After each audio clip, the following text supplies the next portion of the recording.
আইয়ুহাল্লাযীনা আমানু, হে ঈমানদারগণ, উদখুলু ফিস সিলমি কাফা, তোমরা পরিপূর্ণ ইসলামে প্রবেশ করো। ওয়ালা তাত্তাবিউ খুতুওয়াতিশ শাইতান, তোমরা ইসলাম মানতে গিয়ে ইসলামের আদর্শ, ইসলামের শিষ্টাচার আমল করতে গিয়ে তোমরা শয়তানের পদাঙ্ক অনুসরণ করো না। উদখুলু ফিস সিলমি কাফা, পরিপূর্ণ ইসলামটাকে মেনে চলো। কি ইসলাম? পরিপূর্ণ ইসলাম।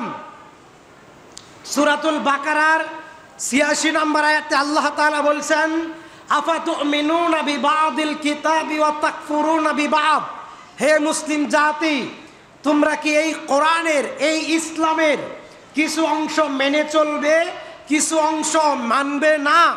তোমরা কি এই কোরআনের সাথে এই ব্যবহার করবে? জি না।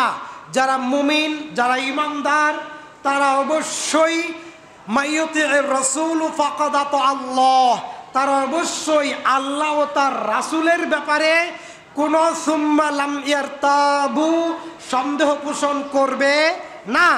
তারা যখন যেখানে আল্লাহর পক্ষ থেকে যে কথা বলা হয়েছে, আল্লাহ রসুলের পক্ষ থেকে যে ফয়সালা দেওয়া হয়েছে, তারা যারা ঈমানদার, খাঁটি মুত্তাকি, যারা সরাসরি কবর থেকে জান্নাতে যেতে চায়, তারা সে বিষয়টাই মেনে চলবে, ফলো করবে। সুবহানাল্লাহ।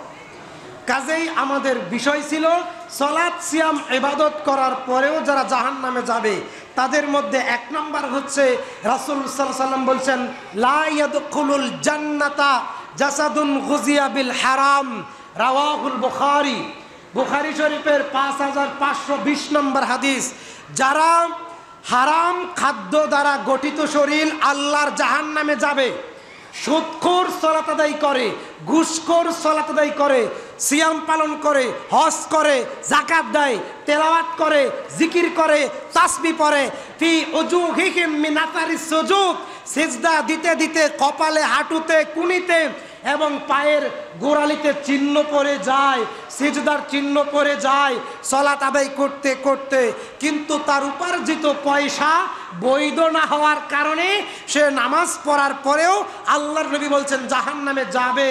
সহিহ বুখারী ৫৫২০ নম্বর হাদিস। রাসূল সাল্লাল্লাহু আলাইহি ওয়াসাল্লাম বলছেন, লা ইয়াদখুলুল জান্নাতা কাতিউন রাহিমিন, আত্মীয়তার বন্ধন ছিন্নকারী জান্নাতে যাবে না। হাদিসটি ৫৫২৫ সুনান বাইহাকিতে বলা হয়েছে। লা ইয়াদখুলুল জান্নাতা, এই বর্ণনা বুখারীর, কাতিউন রাহিমিন ইমাম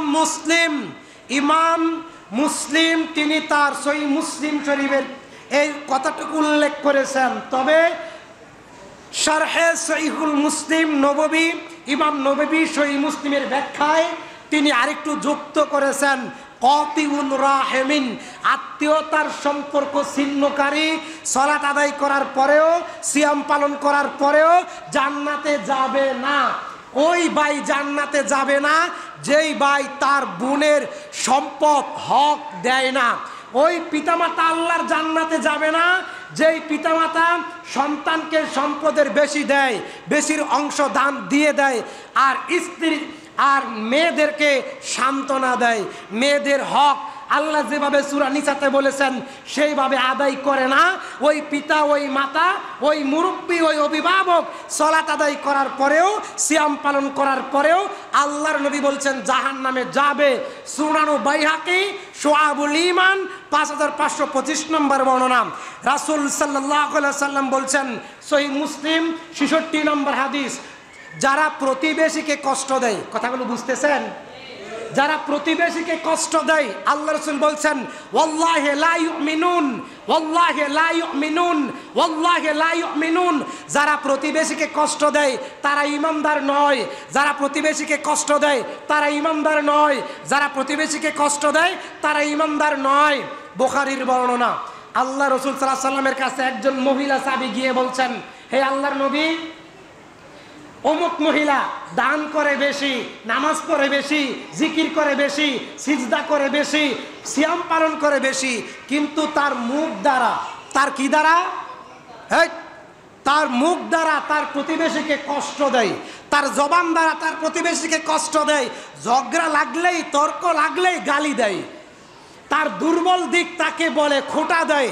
এই কথা আল্লাহর নবী বলছেন। আল্লাহর নবী বলছেন এই মহিলা জাহান্নামে যাবে। পক্ষান্তরে একই বর্ণনা দ্বিতীয় অংশে রয়েছে। আল্লাহ রাসূল সাল্লাল্লাহু আলাইহি ওয়াসাল্লাম বলছেন, হে আল্লাহর নবী, আল্লাহ নবীকে বললেন, আল্লাহর নবী একজন মহিলা সাহাবী, তিনি গরিব, বেশি দান করতে পারে না, তিনি বেশি নফল সিয়াম পালন করতে পারে না, কোনো রকমে ফরজ সালাত ফরজ সিয়াম আদায় করে, ফরজটুকু আদায় করে, কিন্তু সে প্রতিবেশীর সাথে ভালো ব্যবহার করে। মুহাম্মদ সাল্লাল্লাহু আলাইহি ওয়াসাল্লাম বলছেন সে জান্নাতে চলে যাবে। বলেন সুবহানাল্লাহ। সহিহ মুসলিমের 66 নম্বর হাদিস।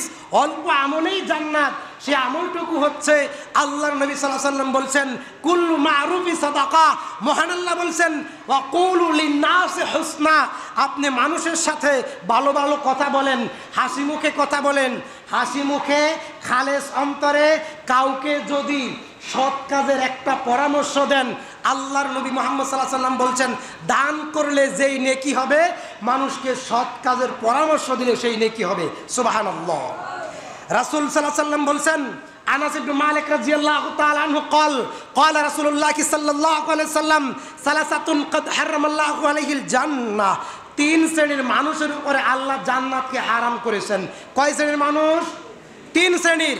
এক নম্বরে ওই জর্দাখোর ইমাম, এক নম্বরে ওই জর্দাখোর ইমাম, দুই নম্বরে ওই জর্দাখোর মুসল্লি, তিন নম্বরে ওই বিড়িখোর মুসল্লি, যারা সারাদিন সিয়াম পালন করে, মসজিদ ইফতার করে, বাজারে গিয়ে বিড়ি খায়।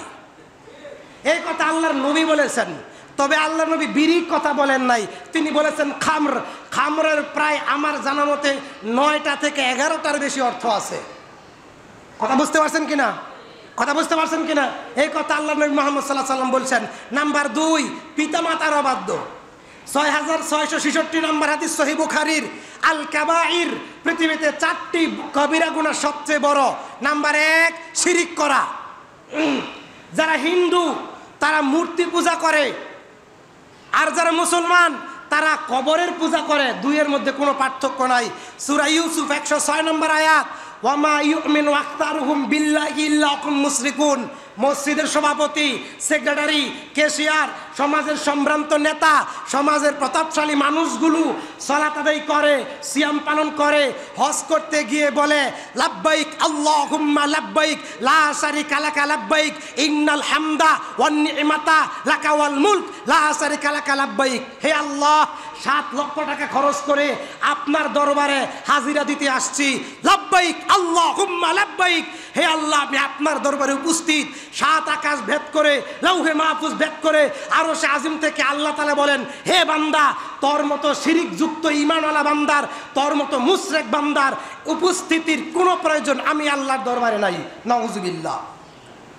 শুধু তাবিজ দেওয়া শিরিক না, মাজারে যাওয়া শিরিক না, তাগুতের অনুসরণ করা সবচেয়ে বড় শিরিক, গণতন্ত্র সবচেয়ে বড় শিরিক।